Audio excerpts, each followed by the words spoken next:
País de hoy con el título Detectan foco de tuberculosis, detectan foco de tuberculosis en alumnos de escuela pública.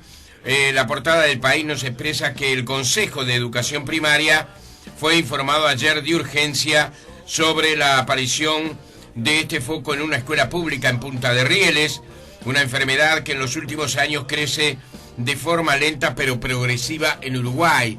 Tengo entendido que es una enfermedad que aumenta en forma lenta y progresiva en todo el mundo. Estamos con el coordinador general de la lucha antituberculosa y enfermedades prevalentes, el doctor Jorge Rodríguez de Marco. ¿Qué tal, doctor? ¿Cómo le va? Buen día. Muy buenos días. ¿Está informado con respecto a este caso? Sí. ¿En qué consiste, doctor? Este caso ya se viene trabajando desde el año pasado, porque forma parte de un foco de tuberculosis que se detectó en la región, en la zona de Punta Rieles, y hay un caso en la escuela. Desde ya el año pasado se viene trabajando en la escuela haciendo el control de los contactos. En tuberculosis siempre hay una confusión.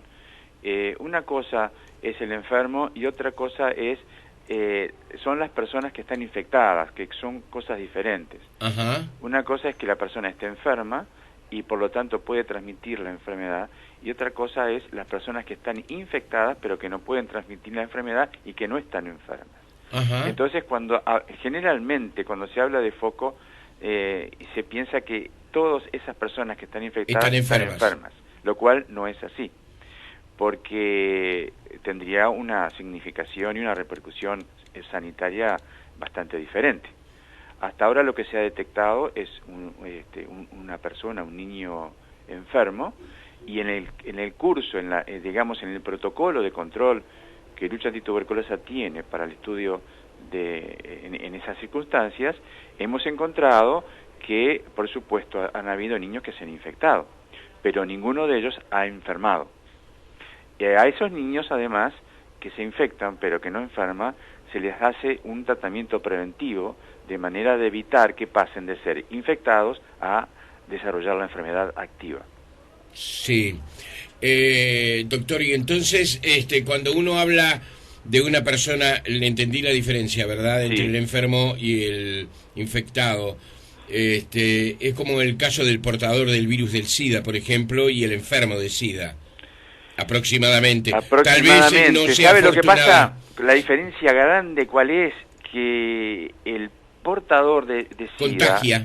Y contagia. Claro. Y el portador de tuberculosis sano no contagia. Le pido excusas. No fue un buen ejemplo el que yo utilicé. Creo que no, pero es buen ejemplo para hacer notar la diferencia. Claro. Ahora, ¿cuáles son las preocupaciones entonces que plantea una persona que está infectada?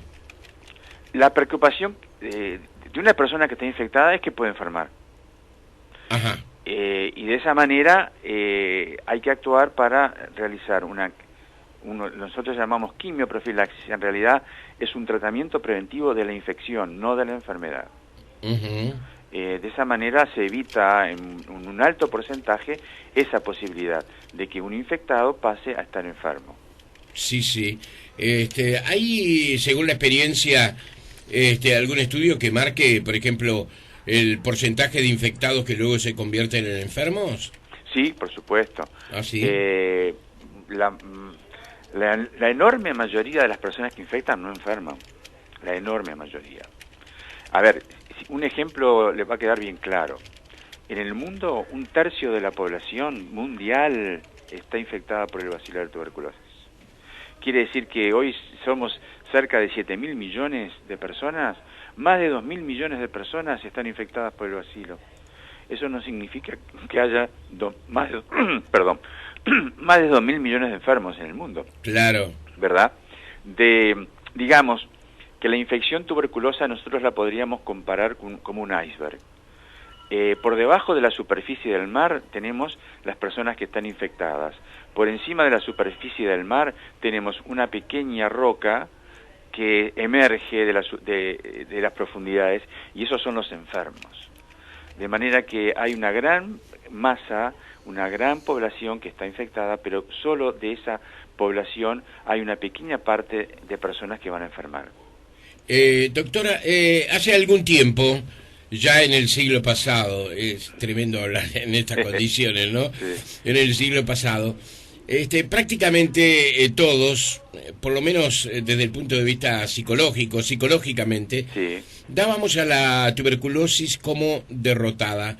Sin embargo, la realidad parece estar imponiendo en el mundo algo diferente. Sí, eso fue, digamos, eso fue lamentable, porque hizo bajar las defensas. Sí. Nos hizo bajar las defensas y la tuberculosis no perdona. Ajá. La tuberculosis no perdona porque parece que tuviera un departamento de marketing y desarrollo que ella se sabe cómo ubicar y siempre mantenerse vigente. De manera que hoy en día en nuestro país, que en algún momento, digamos, tuvo una disminución muy marcada de la incidencia, a partir de esa situación se pensó que el problema estaba eliminado, pero estábamos lejos de la eliminación. Uh-huh. De manera que no solamente en la opinión pública, sino incluso dentro del equipo de salud e incluso dentro de las autoridades sanitarias, se pensó que la tuberculosis era un problema solucionado. Y hemos visto que esa actitud ha llevado a que el problema no solamente no esté solucionado, sino que se está agravando. Sí. Agravando cada día más. Y hay otros componentes sobreagregados que tenemos que rápidamente actuar sobre ellos, o las repercusiones sobre nuestra sociedad van a ser muy negativas. ¿Cuáles son, doctor?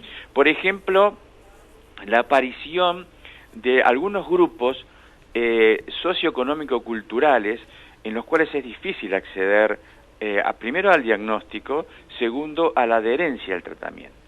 Por ejemplo, hay, digamos, una realidad relativamente nueva en nuestro país, que es la adicción a las drogas tipo pasta base, que ha generado un grupo de personas con una muy mala adherencia al tratamiento, de manera que esas personas inician el tratamiento, lo abandonan, reinician, empeoran, se internan, se escapan, vuelven más deteriorados, se internan, cuando mejoran se escapan. De esa manera se va generando la posibilidad de que la enfermedad avance, pero que además la enfermedad genere cepas resistentes, de las cuales hasta ahora tenemos la fortuna de no tener una prevalencia importante. Claro. De manera que el problema es bastante mayor de lo que en general uno se supone. Hay preguntas de la audiencia. Doctora Emilia, por ejemplo, nos pregunta si las personas infectadas se contagian también. No. Las personas entre ellas... Sí, claro. Por ejemplo, seguramente está pensando en este caso de la escuela, ¿verdad? Sí. De Punta de Rieles. Sí. No, la persona que está infectada, ¿verdad? Cuando hay un deterioro de su sistema inmunitario, de sus defensas, ahí es cuando la infección se puede transformar en enfermedad. Uh-huh. Es en esa circunstancia. Hay una vieja pregunta que nos hacemos frente a todas las enfermedades, y que, por ejemplo, en este caso, Ernesto nos plantea: ¿cómo se previene la tuberculosis? ¿Se puede prevenir una enfermedad que puede transmitirse de una persona a otra, doctor? La mejor prevención sería una vacuna, ¿verdad? Sí. Lamentablemente, la vacuna antituberculosa que existe desde hace ya más de un siglo, o casi un siglo, ha dado resultados, pero para ciertas formas de tuberculosis, no para la forma habitual, la forma común de tuberculosis. De manera que la mejor prevención de la tuberculosis no es la vacunación, lamentablemente, sí, sino es el diagnóstico precoz y el tratamiento precoz. Esa es la mejor forma de prevenir la enfermedad, cosa que en nuestro país, lamentablemente, por razones que ya señalábamos anteriormente, no hemos realizado correctamente. La alimentación, dice Juan José, ¿Tiene que ver con la adquisición de esta enfermedad? Tiene que ver en un doble sentido. El déficit alimentario indudablemente va a incidir... Lo que nos decían nuestras madres cuando éramos chicos. Claro, pero el déficit alimentario va a incidir sobre nuestro sistema inmune. Pero también hay enfermedades inducidas por la alimentación, por ejemplo la diabetes, la obesidad, que deterioran también nuestro sistema inmunitario. Ajá. Así que tanto en más o en menos, la alimentación puede favorecer el desarrollo de tuberculosis. La enfermedad, hoy por hoy, ¿es condenatoria de la vida de la persona o la persona puede rescatarse? Depende, acá también depende del diagnóstico, del momento del diagnóstico. Si el diagnóstico es precoz, la enfermedad es como si fuera un poquito más que una gripe. Si la enfermedad se toma en etapas más avanzadas, primero, lo más suave puede ser que la persona quede con, digamos, secuelas funcionales y anatómicas, que van a condicionar su estilo de vida, su capacidad para desempeñarse, pero también puede llevar a la muerte. Uh-huh. Ahora, y doctor, ¿y cuáles son los síntomas ante los cuales hay que estar con los ojos abiertos?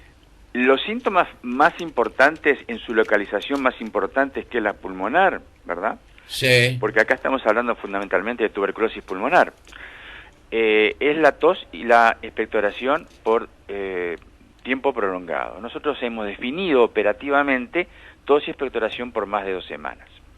De manera que no podría pasar por ningún consultorio médico una persona que tiene tos y expectoración por más de 2 semanas que no sea estudiado para tuberculosis. Uh-huh. Cosa que tampoco hemos logrado imponer en nuestro medio y que imperiosamente debemos de imponer en nuestro medio. Es decir, no olvidarse de que la tuberculosis sigue existiendo, de que lo mejor para prevenir la enfermedad es el diagnóstico precoz y es la única forma en que podremos eliminar la enfermedad de nuestro país. Doctor, ¿es una enfermedad que estigmatiza? Sí, sí.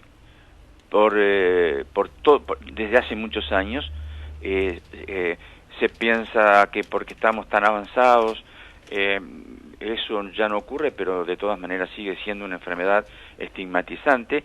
Y yo he oído con mis propios oídos pacientes que dicen, prefiero tener un cáncer a tener una